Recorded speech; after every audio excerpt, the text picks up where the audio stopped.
1100 നമ്മൾ ചെയ്യാൻ വിചാരിച്ച സമയത്ത് ഈ സ്പെയിനിൽ ഇറങ്ങിയിട്ടുള്ള പെർഫെക്റ്റ് സ്ട്രേഞ്ചേഴ്സ് എന്ന പടത്തുമായിട്ട് സാമ്യം പറഞ്ഞു. അപ്പോൾ നമ്മൾ ഭയങ്കര ഡൗണായി, ഇനി അത് ചെയ്യണ്ട എന്നുള്ളത്. പക്ഷേ പിന്നെ നമ്മൾ ആ സിനിമയാണ് ചെയ്യാൻ തീരുമാനിച്ചത്. ഇതേ സമയത്ത് തന്നെ 12th മാൻ കേരളത്തിൽ റിലീസായി. നമ്മൾ ഷൂട്ട് തുടങ്ങുന്നതിൻ്റെ 2 ആഴ്ച മുന്നേ 12th മാൻ വന്നു.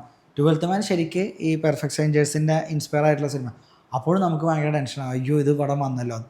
പക്ഷെ ഇപ്പം ഞാൻ തിരിഞ്ഞു നോക്കുമ്പോൾ മനസ്സിലാക്കിയ കാര്യം, എവിടെ വന്നാലും കുഴപ്പമില്ല, നമുക്ക് തോന്നും എന്നുള്ള കണ്ടൻറ്റ് നമ്മൾ ചെയ്യാന്നുള്ളത്. കാരണം നമ്മൾ പറയുന്ന ഭാഷയും നമ്മൾ പറയുന്ന സിനിമയും പുതിയതായിരിക്കും എന്നാണ് വിശ്വസിക്കുന്നത്. പിന്നെ ഇപ്പം അടുത്ത് ഞങ്ങൾ വേറൊരു പടം ചെയ്യാൻ വേണ്ടി എല്ലാം നിന്നതാണ്, അത് അനൗൺസൊക്കെ ചെയ്തതായിരുന്നു. പക്ഷെ പെട്ടെന്ന് അതേപോലത്തെ സാഹചര്യത്തിലുള്ളൊരു സിനിമ അതേ സബ്ജക്റ്റ് തന്നെ വരുന്നു എന്ന് കേട്ടപ്പോൾ നമ്മളൊന്ന് പോസ് ചെയ്തു, എന്നാൽ ഇപ്പം ചെയ്യേണ്ട. കാരണം സെയിം ഐഡിയ കാരണം ഓരോ ഐഡിയക്കും ഒരു എക്സൈറ്റ്മെൻറ്റ് ഉണ്ടല്ലോ. അപ്പോൾ സെയിം ഐഡിയ ഇനി റിപ്പീറ്റ് ആയിട്ടല്ല, അല്ലെങ്കിൽ അത് ഇറങ്ങിയിട്ട് നോക്കാം, നമ്മൾ ചെയ്യാൻ വിചാരിച്ചതാണോ എന്നൊക്കെ നോക്കി. ഇത് എൻ്റെ എന്നുള്ളതല്ല, ഇത് വർഷങ്ങളായിട്ട് മലയാള സിനിമയിലുള്ളത് ഒരാളവിടെ. കാരണം അത് അങ്ങനെയാണ് ഇതിൻ്റെ ക്രിയേറ്റീവ് പ്രോസസ്സ്.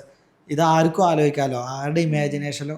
ഇതൊക്കെ സംഭവിക്കണം എന്താ വെച്ചാൽ നമ്മൾ കണ്ട സിനിമകളോ നമ്മൾ വായിച്ച ബുക്കുകളോ അല്ലെങ്കിൽ നമ്മൾ കണ്ട ജീവിത സിറ്റുവേഷനൊക്കെയാണ് നമ്മൾ ഇൻസ്പയർ ചെയ്യുന്നത്. അപ്പോൾ ഒരേ നോവൽ വായിക്കുന്ന 2 പേർക്ക് അപ്പുറത്ത് 2 കഥകൾ ആലോചിക്കുക എന്നുള്ളതൊക്കെ വളരെ കോയിൻസിഡൻസിൽ സംഭവിക്കുന്നതാണ്.